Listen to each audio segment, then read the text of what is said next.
Et bonjour et bienvenue à vous sur cette suite de vidéos sur les types de produits WooCommerce. Je suis Stéphane de WooProtect et dans cette vidéo, on va voir ensemble justement tout ce qui est produits virtuels et produits téléchargeables. Donc justement dans quelle situation est-ce qu'on peut s'en servir, comment le paramétrer et justement on va voir ça ensemble.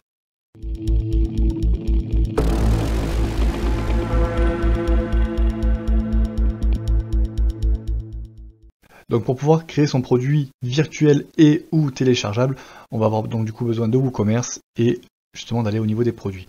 Donc ici, produit, hop là, on va en ajouter un, voilà. Je vais l'appeler justement produit, donc on va se mettre sur une base de produits simple et on va mettre virtuel téléchargeable. Voilà, hop là, virtuel, voilà. Donc ici une description longue justement de votre produit, donc vraiment la description complète. Et ici donc du coup on garde produit simple, ici donc produit virtuel. Dans la vidéo précédente on avait vraiment vu un produit simple, donc avec justement le cas d'une armoire en bois massif. Là pour le coup un produit virtuel, donc ça va être vraiment un produit qu'on va pouvoir acheter mais qui n'a pas d'expédition, d'accord? Ce n'est pas un produit physique, c'est vraiment uniquement en ligne. Donc notamment par exemple un code de jeu vidéo, une licence de logiciel, voilà, quelque chose comme ça. Donc vraiment quelque chose que votre utilisateur va pouvoir acheter en ligne mais qui restera en ligne, d'accord? Donc si vous regardez ici au niveau d'expédition, dès qu'on clique donc du coup sur virtuel, forcément, étant donné que ce n'est pas un produit physique, pas d'expédition, et donc du coup cette partie-là se retire. On a bien entendu justement toujours accès aux tarifs réguliers, donc c'est-à-dire au prix du produit, mais aussi donc du coup à des tarifs promo, etc. On a toujours justement une gestion de stock. Donc là par exemple on pourra mettre licence, etc. Quoi qu'il en soit, l'UGS sera créé automatiquement.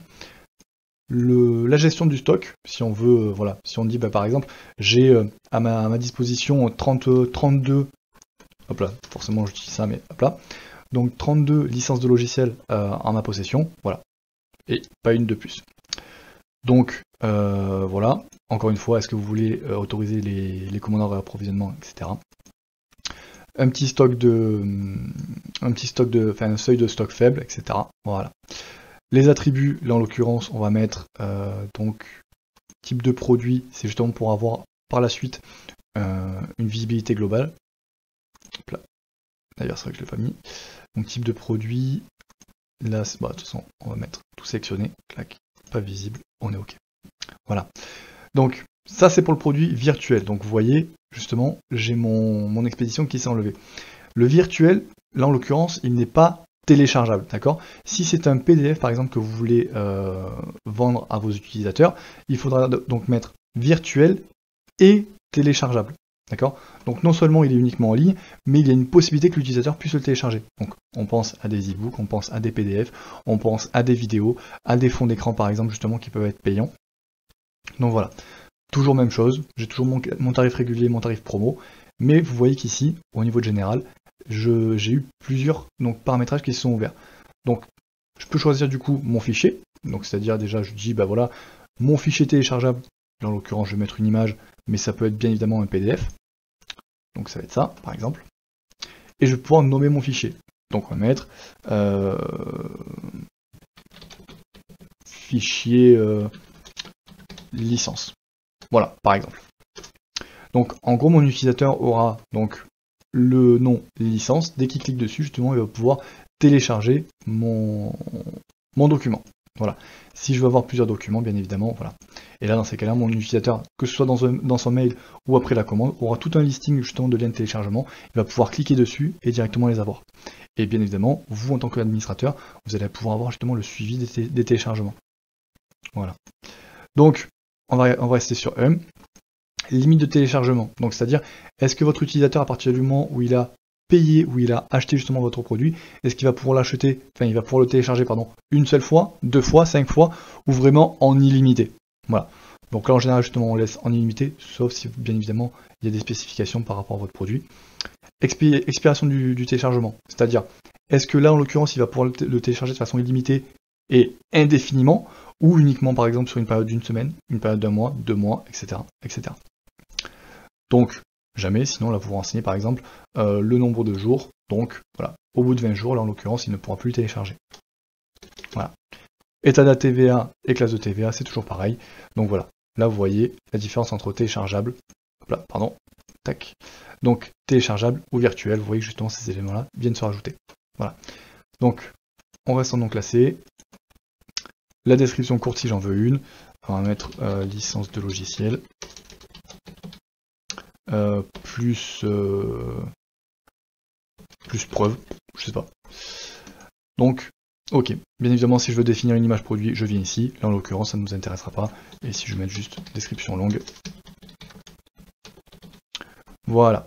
Donc à partir de ce moment-là, je publie, voilà.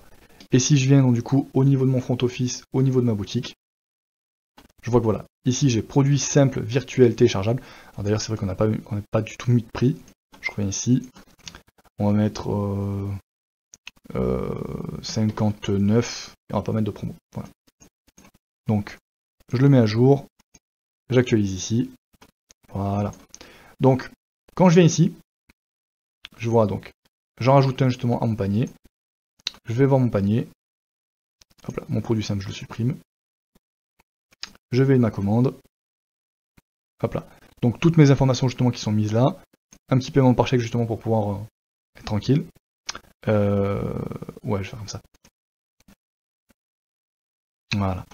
Voilà, et donc du coup forcément j'ai ma commande qui a été créée au niveau de mon back office, donc du coup je vais pouvoir directement venir la récupérer.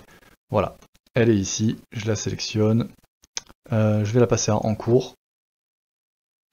Voilà, donc parfait, et cette fois-ci justement si je viens au niveau de mon compte, donc là forcément l'utilisateur il va avoir directement son mail qui est parti donc du coup avec tout le listing justement des liens de téléchargement.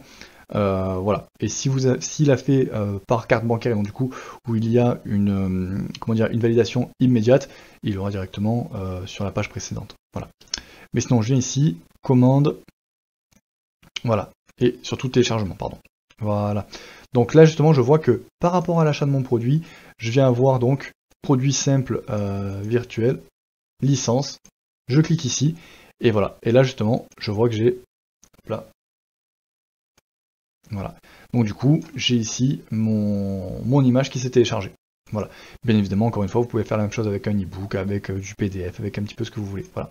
Et donc là, je vois, il me reste une infinité de téléchargements et qui n'expire jamais. Voilà. Ça, c'est ce que justement vos utilisateurs pourront voir au niveau de leur back-office. Donc voilà, c'est tout du coup au niveau de tout ce qui va être produit virtuel et téléchargeable. Bien évidemment, l'idée c'est de pouvoir l'adapter. Si c'est une garantie par exemple d'assurance qui n'est pas forcément téléchargeable, vous n'allez pas cocher la case téléchargeable. Sinon voilà, vous voyez que ça se fait très très simplement. Au niveau des droits de téléchargement, pareil. Donc voilà.